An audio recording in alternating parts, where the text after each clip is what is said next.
So this is called religious harmony. Can you guys see me? I'll do this once in a while, okay?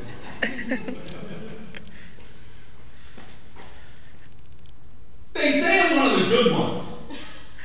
You can't tell by my skin color, but it's inherent in my breath. Hard, soft, temperamental, enlightened from fingertips to welcoming smile. And yet, I don't have enough ink. Don't have enough minutes, years, or lifetimes to write down all their names on the wall, written in red, slaughtered.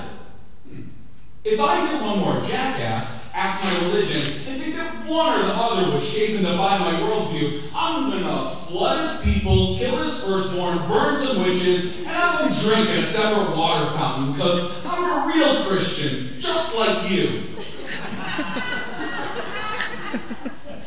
This Zionist guy tells me my grandparents were just as oppressed as his grandparents by the Muslims in Palestine.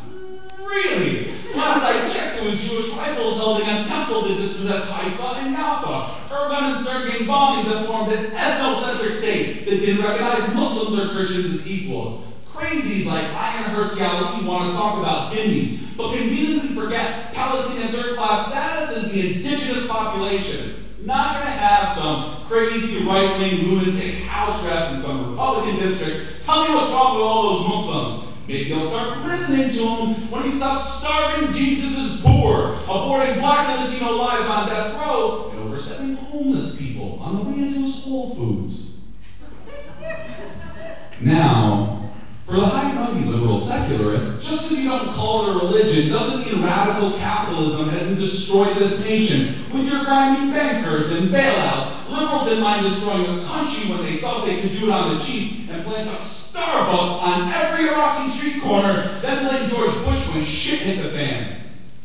Now, I don't know if this is a PSA or a poem, but I was raised Christian and still can't see how that matters. Hear Friday prayers walking to the subway in Brooklyn, visit every quarter in Jerusalem, never knew religion by name, but had faith in my people, know that xenophobia is in vogue, and I've never been that cool. You know, I was a fat kid, I don't remember, okay.